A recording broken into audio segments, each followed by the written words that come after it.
Assalamualaikum warahmatullahi wabarakatuh. Saya Siti Masama dari Prodi PGMI semester 4 Institut Miftahul Huda Subang. Dibuatnya video ini yaitu untuk memenuhi salah satu tugas UTS dari Bapak dosen yaitu Bapak Miftah Farid MPD dengan mata kuliah Quran Hadis. Baiklah, sebelum ke pembahasan saya akan menyampaikan terlebih dahulu pengertian dari Al-Quran. Al-Quran adalah firman Allah Subhanahu wa Ta'ala yang diturunkan kepada Nabi Muhammad dalam bahasa Arab melalui perantara malaikat Jibril. Al-Quran merupakan mukjizat terbesar Nabi yang bersifat mutlak benar dan menjadi petunjuk hidup umat manusia hingga akhir zaman. Kata Al-Quran sendiri berasal dari kata qoro'a yang artinya membaca atau mengumpulkan. Tahapan turunnya Al-Quran terbagi menjadi dua. Yang pertama yaitu dari Lauhil Mahfuz ke Baitul Izzah atau langit dunia. Proses ini terjadi sekaligus atau sekali turun pada malam Lailatul Qadar di bulan Ramadan.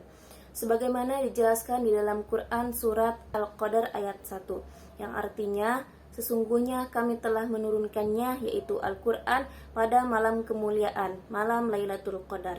Tahapan ini disebut juga dengan Nuzulul Jum'i, turun secara keseluruhan dan hanya diketahui oleh Allah dan para malaikat saja.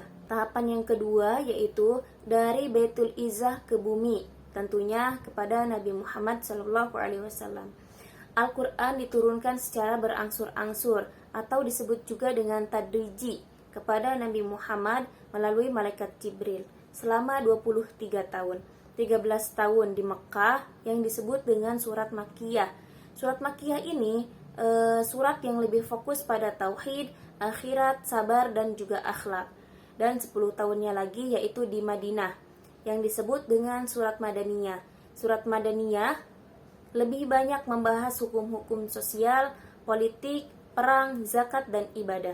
Proses bertahap ini dijelaskan dalam Quran surat Al-Isra ayat 106 yang artinya, dan Al-Quran itu telah kami turunkan secara berangsur-angsur agar kamu membacakannya perlahan-lahan kepada manusia. Adapun alasan mengapa Al-Quran diturunkannya secara berangsur-angsur, yang pertama yaitu untuk mempermudah pemahaman dan penghafalan.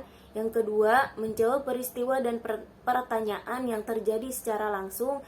Yang ketiga, menguatkan hati Nabi Muhammad SAW. Dan yang terakhir yaitu menunjukkan kebenaran ilahiyah secara bertahap. Yang selanjutnya yaitu proses penyampaian wahyu. Malaikat Jibril adalah perantara wahyu dari Allah kepada Nabi Muhammad. Saat menerima wahyu, kondisi fisik Nabi Muhammad bisa sangat berat. Keringat bercucuran meski cuaca dingin. Hal ini menunjukkan bahwa wahyu adalah sesuatu yang sangat agung. Jika wahyu telah sampai kepada Nabi, maka Nabi menyampaikan wahyu tersebut kepada para sahabat. Selanjutnya yaitu pengumpulan Al-Quran. Setelah Nabi wafat, Al-Quran dibukukan agar tidak hilang. Adapun cara untuk mengaplikasikan Al-Quran dalam kehidupan sehari-hari yaitu yang pertama, meluangkan waktu untuk membaca Al-Quran, memahami artinya dan merenungkan maknanya.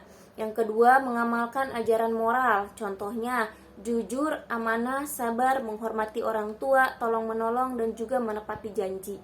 Yang ketiga yaitu menjaga ibadah. Yang keempat, menjadi muslim yang adil dan santun. Yang kelima, menjadikan Al-Quran sebagai pedoman hidup. Yang terakhir yaitu mengajarkan kepada keluarga.